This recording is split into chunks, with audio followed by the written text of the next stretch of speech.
So my mother or dad, they decided, let's go to Opa's place in Ichendorf. Ichendorf, yeah. So we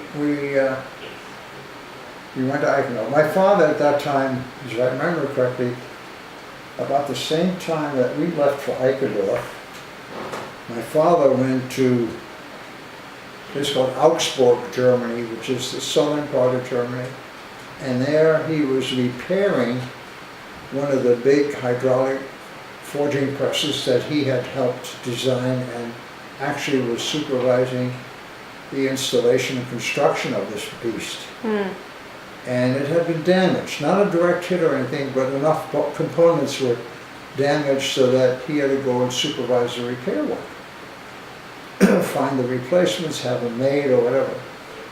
Meanwhile, we took off for Ichendorf, and my sister was maybe 3, 2 or 3, something like that. She was a little tight, and still in the baby carriage, probably less than that, maybe 1.5, I don't remember. Am I remembering correctly, you had a maid? Yes. What was her name? Inge Scharnecki.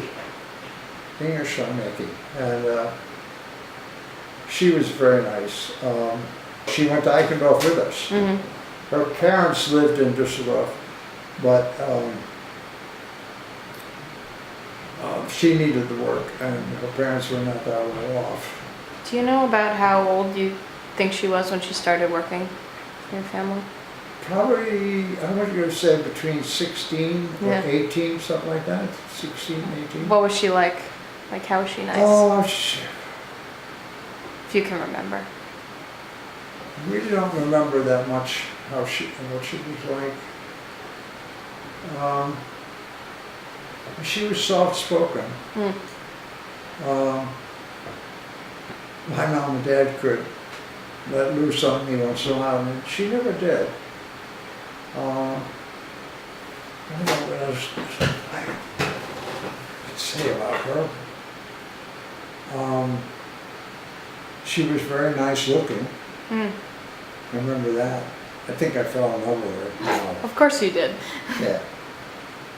So all of us went to, the 4 of us went to Ichendorf, to my grandfather's place. And I had been there. I said we didn't have any vacation, but we had been to my grandfather's a couple summers before for vacation. But it was just to visit Grandpa. Right. And of course we stayed there for a while. And his place was really like a haven, not only because there weren't any bombings, but because his world was self-contained. Like most residences in Eichendorf, and I assume in most German, many European villages I've noticed, people tend to build walls. People tend to build little compounds. You know, they'll have a gate, they'll have a wall, they have a wall on the inside, and they have the building. My grandfather had a place where he had a workshop, and then he had some stalls, a barn, which is really attached to the house. And the barn had one place with 2 pigs. Yeah, one was pretty fat and was about to be slaughtered. The other one was a replacement on the way. And as soon as you slaughter that one, you get another one. So, you know. Right. And then there was a chicken coop in the other part. Now this all. So was this his profession, or did he do stuff in the workshop? What did he make in the workshop? He was a custom shoemaker. Oh. Huh. Yeah. He was a Meister Wilhelm Lemke, and he was a master craftsman. People came from all over, to people with club feet or other kind of deformities, or one leg shorter than the other by a lot. And they would come in, and he would take measurements. Sometimes he'd make a cast of the foot, and then based on that, he'd make a custom shoe. That's cool. Yeah, and you know, it was leather. He made the soles. He had he had part of that shop on one side was a little storage area where he had all these sheets of leather of various kinds hanging up, you know, just big long sheets, and he'd go in there with a special knife and carve out roughly the shape of the sole, and then he'd carve out different parts for the uppers and so on, and then he'd start sewing the stuff together. Right. Yeah, the machine, of course.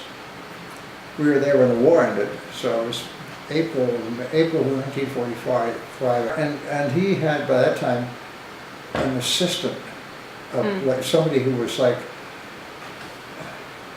An apprentice? apprentice. But the thing is, this other guy was constricted by the German government, one of many people who were taken out of Poland against their will, and brought to Germany to help with the war effort. Wow. They worked in factories. My grandfather was assigned this guy. His name is Michael. I forget his last name. But he was a nice guy. Of course, he wasn't as happy as he could be. Right. But he and I got along really well. I remember at the end, near the end of the war, a troop of SS guards brought in some prisoners from some concentration camp. And I remember for the first time seeing guys with these stripes, wearing uniform or clothing with stripes. And I found out later from my mother, no, they weren't Jews, they were real prisoners. They were they were- POWs? They what? They were POWs? No, they were criminals. Oh, Now, I don't know why the SS would move them, Huh. Yeah. but they did. And as they came through town, they were then put up at the city hall. There's like a big hall where they had dances and stuff. They put these guys in there. And the SS the next morning were gone. And all these guys were free in the town, and they had nothing but hatred and everything else. Right. And they went wild. And You I mean don't know like the burglary and stuff? burglary, I mean, worse than that, rape, killing somebody. There were Wow. a couple of people killed because they resisted, you know, In Ichendorf. in Ichendorf, yeah. Which is one of the reasons I wanted to go back. I wanted to see what the rest of that story was. But anyway, so the next, another couple of days after the town was sort of taken over by these guys, and everybody was locking everything up and staying indoors. These guys were roaming around for whatever they could find. So they came knocking on my father's door, and because they knew it was a shoemaker, they needed footwear, you know. Right. Well, near the end of the wall, leather. You mean was- your grandfather? My grandfather should Yeah. be. I say father. Yeah. That happens. So anyway, my grandfather had, of course, locked everything up. So they're pounding on the door. So he goes, and in Germany at that time, I guess, at least my grandfather had these jalousies, like sliding down protective sheet metal For the things. windows? Huh? For the windows? For the windows on the outside. It was like traction, and it rolled Oh. up in somewhere up over the top. Ah. So he lifted it up just enough to talk to these guys. What do you want? You know, he says, we want shoes. We gotta have some shoes. So he said, well, okay, I see that. So by that time, they were making shoes with wooden soles. Because he couldn't go out to his You workshop? couldn't get good leather anymore. Ah. It was used for the military for some reason. I wouldn't know what. Right. So my grandfather was putting together shoes where he took canvas and wooden bottoms and put the shoes together, and they were very, very awkward because they wouldn't bend, you know? I mean, it's Right. like walking with snowshoes without, you know, really short snowshoes. Anyway, so, or ski boots, that's a better example. Anyway, so he started handing them out the window, and they got really ripped off and got angry. And so he closed the shop and said, hell with you, you do what you want, but that's all you're getting. Right. So he closed the window, the jealousy, and they went away. Well, sometime later, must have been the next morning, because I was upstairs in my room, in the attic, and so I could see the other side of the building. It was like the gable end. I had little windows. Yeah. And all I know is I heard this commotion, and a guy was coming over the wall, and there was glass at the top, and he had put something over that so he could climb over the wall, and more people on the outside. I don't know, 2 maybe. And so he came in to the back, into the compound over the wall, and he went and got one of the garden tools that was hanging up by the side of the shed, by the side of the shop, and I don't know what it was, a pitchfork or shovel or something. My grandfather decided he's going to confront these guys. So while there's just one, he started getting after this guy, and somehow got out. The guy got from the inside to the big gate and opened it, the door. There's a door in the wall, oak. He got that out and went out in the street. Okay. No, he went out in the street because my grandfather's chasing him. My grandfather kept going, and then there were these other 2 guys. And so now there was 3, but only one of them had a weapon at the moment. And they were going after, he had a shovel, he had a spade, and he was whipping at him. He, meaning one of the My- guys, my- or your my grandfather? grandfather. I don't know who had what weapon really, but the important thing is that the next door neighbor to my next compound next to my grandfather's place was the town blacksmith. And he had 2 sons, about 18, 19, 20, strapping guys. They've been using hammers on steel, heated steel. Yeah. They had arms like, trunks of trees. They came out with their German Shepherd. Oh boy. But the German Shepherd is the biggest pussycat you've ever seen. He wanted to play. He had the tail wagging like that. And he, come on, get him, And meanwhile, my grandfather's on the ground, and somehow he got clobbered and almost cut across his fingers, pretty bad. But one of the Zander boys had a pitchfork and planted it in one of the guys forward, and he didn't get through completely deep or anything. He must have hit ribs and so on and stopped it. But that did it for those guys. All of them ran, all 3 of them ran. So it was a very scary time. Yeah. Very scary. Did you see all that, or did you hear about it later? Or? I heard, I can't remember. Maybe it was so vividly said Right. that I think I might remember it, but I'm not sure. I think it was told to me, actually, truth be known. But it's such a scary story that up until Right, now... and you were there, so... Yeah, so I used to just say, yeah, I saw that. Right. How long did you stay in Ichendorf?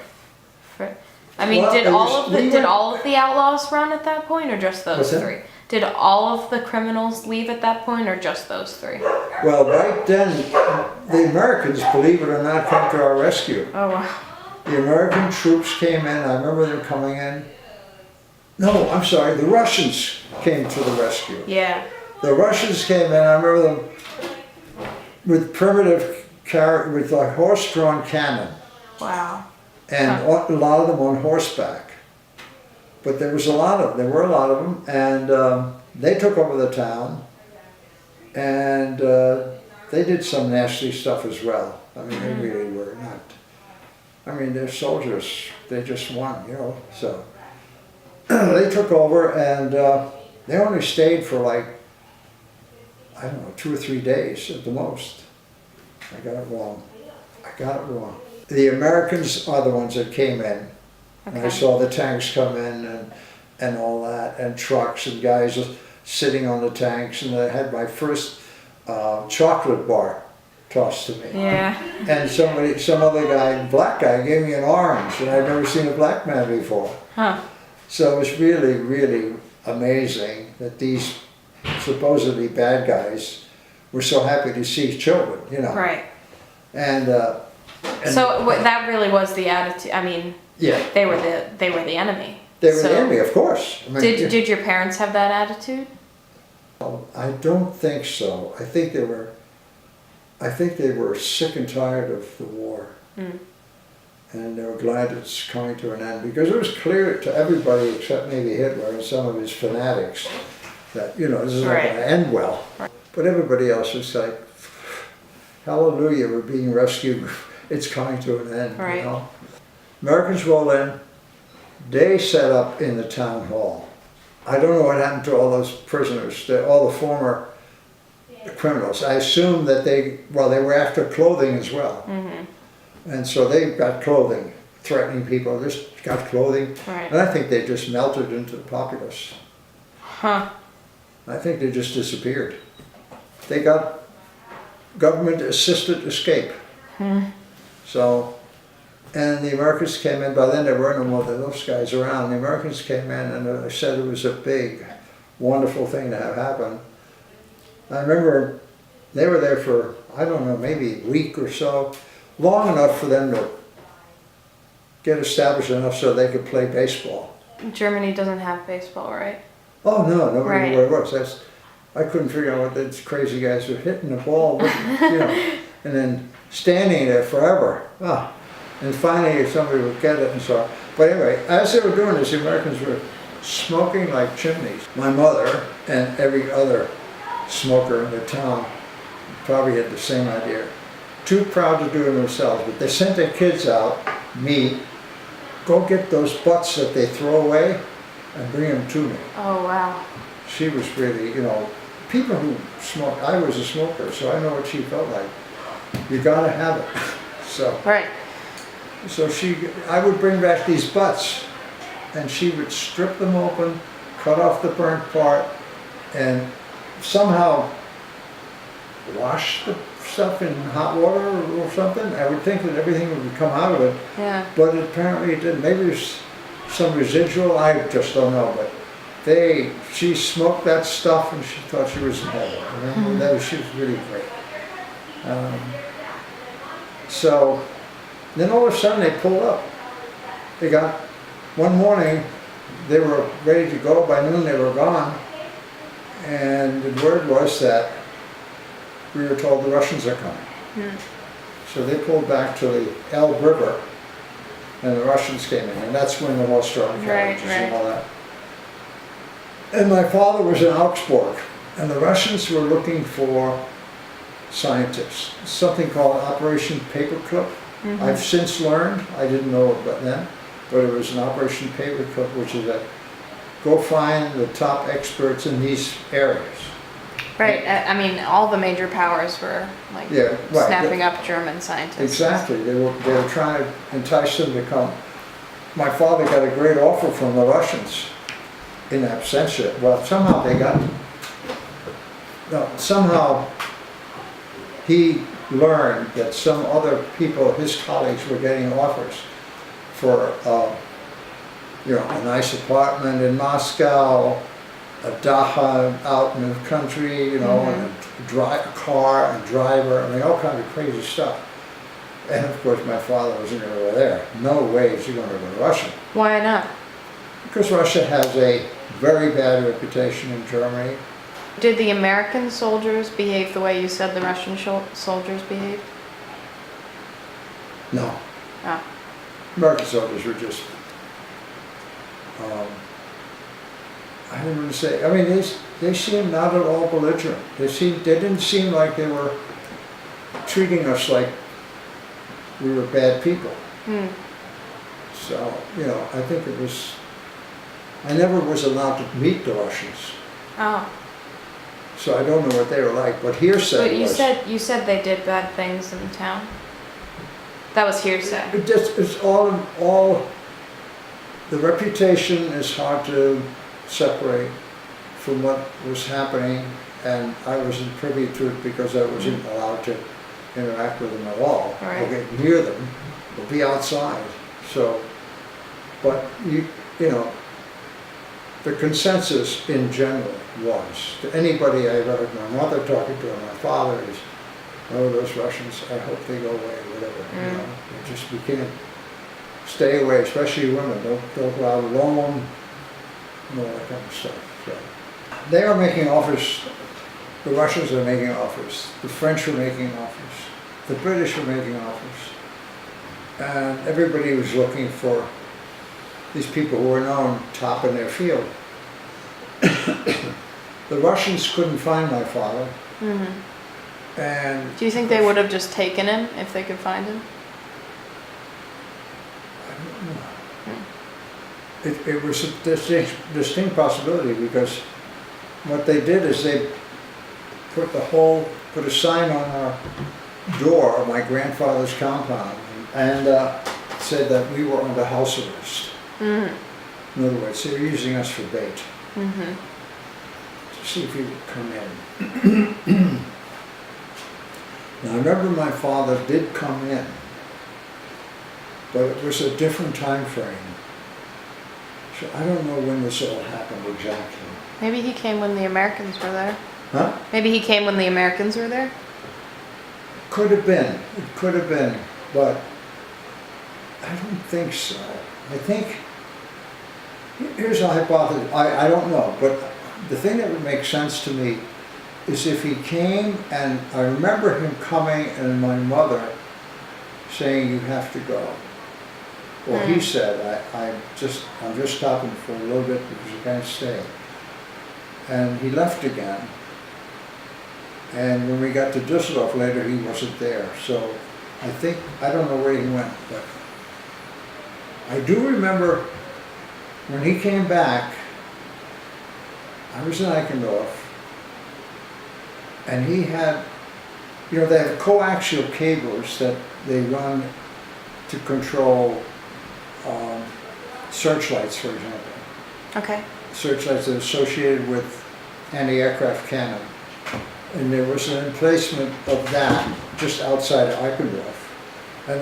And these big bundled cables, like copper wires in a Okay, bundle. yeah, I think I with can a picture rubber, like Yeah. soft plastic, whatever it is, neoprene, whatever they had, holding it all together, and it made a pretty strong, heavy weapon. If you cut it off, and it was soft, I mean, it was, you know, it was just a lot of weight, and it was a good defensive weapon.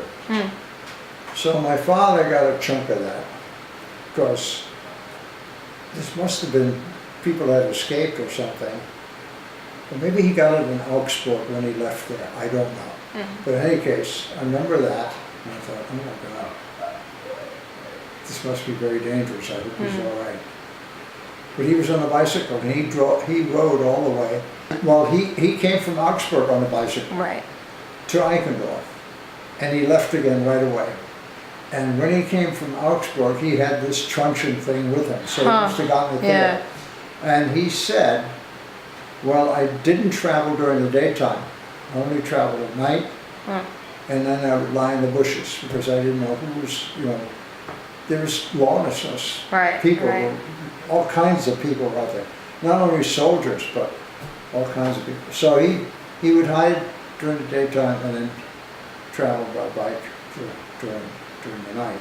But he didn't stay long. And the Russians used that for bait, that sign. I don't know how this all fits together. So I'm giving you my snapshot of Yeah, just as memory, much which as you isn't that remember. good. Huh? Just as much as you remember. Yeah. How did your father avoid becoming part of the Nazi party? Oh, when you were really skilled and they need you, you got a lot of power. Because if they force you to join the Nazi party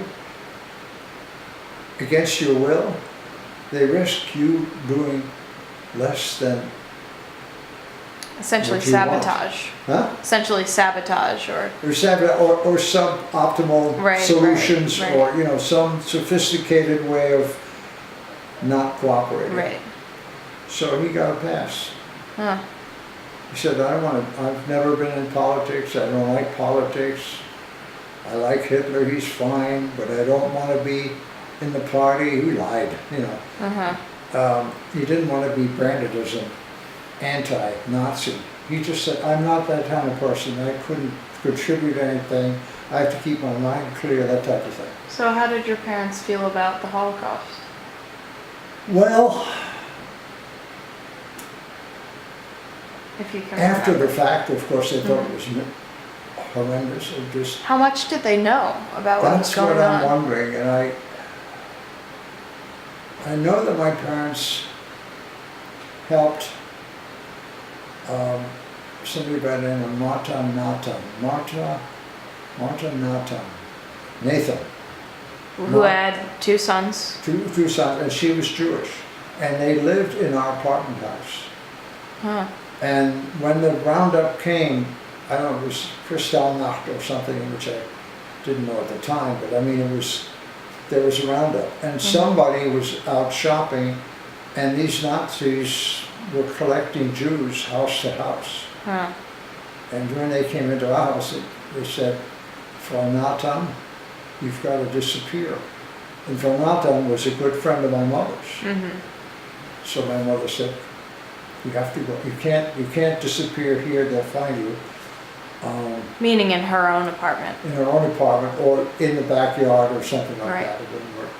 But she said there's some places up in the attic where we have, everybody had like storage area in the attic. She said, and this my mother told me later, she said they had found a place, they had hidden her in the attic And her sons? and her sons. Where was her husband? Dead? I think her husband was dead at the Yeah. time, yeah, he was already dead. So, So wait, so you didn't know this? How did you not know that you had people in your house that I had at the the time? Nathans in there? Yeah. Well, I guess I wasn't too conscious of, the people in my house. I mean, I just didn't, the apartment house, the condo, the apartments, they were just not in my consciousness. So you truly didn't know anything about this until after the fact? No, I didn't know anything about that. How long did they stay with? How long did they stay there? What became I of think them? they left that night. I think they Oh. left that night because the guys didn't find them. He said, well, it's only a matter of time. You can't live in the attic. Right. So they escaped and they made their way somehow to London. Fantastic. Yeah. So they got a boat or somebody, they hired somebody to get them across the channel. And maybe this from was- Belgium. Was this in the early? You said Yes, Kristallnacht, this is so this is in the early days. This is like, I'm going to say, I don't know, maybe it was even before the beginning of the war. And so I must have been 3, something like that, 3 or 4. Oh well, yeah. I wouldn't, Right. nobody. So my parents, you asked the question, what did they know? How much did they know? Right. Well, I think there was a general consensus knowledge when you see the trains leaving and people are going to these relocation camps, and then word comes back, because you can't keep something like that secret, from Poland, either by mail to friends in Germany, you know what's happening to these people, blah, blah, blah. So the word gets out and got out, but you dare not say anything about it, Why not? because it's anti-government, it's being a traitor to accuse the government of doing something that horrendous. Even though they were. Oh yeah, Yeah. especially where they were, because they want to keep it a secret. Right. So you can't say anything, but I think most people knew. My parents were not Nazis and they helped from Natan. I'm sure they were appalled and repulsed. My father didn't want any part of it. He got away with it because of his job. We came to this country because of his job. Right. He was an engineer who designed machines that pressed metal into sheets. Am I understanding that Not correctly? into sheets. Into what? It's a forging press. Forging press. It's a So they were very slow stamping down with 50,000 tons, for example, onto something called an aluminum billet. The billet is a block of aluminum, probably the size of, pretty much the size of this table, from what I recall, 6 to 8 inches thick. That's preheated to not melt, but as close as you can come to that, really warm, To be really malleable. hot. Yeah. Yeah. And then what this machine does, it has a female mold and another mold, and they just bring it down, and there are all kinds of parts that are designed to be made out of this ingot. And you press it down with 50,000 tons, and it squeezes that metal and it flows Wow. into the empty spaces between the molds. And It fills them up. what do they use to make? Huh? What do they use to make? Frames for aircraft. Oh, wow. Yeah, the Yeah. ribs Yeah, that hold the sheet metal that's the outside of the plane. right. And they use them on the jet planes, and they use them on big commercial planes and so on. And they use them on the bombers. Before they had this technology, and we didn't have any here in this country at all. Right. Nobody had that. And that's why my father was so valuable here. But before they had the technology of continuous flow from forging, hot forging of the metal into molds, they would form pieces together either by rolling sheet and then piecing them together by riveting. So it was a much less, therefore they Wasn't had as to be bigger. efficient. Yeah. They were bigger pieces. They had to make bigger because the strength is lost. Right. The minute you put holes in something, you need to make it bigger so that it doesn't break.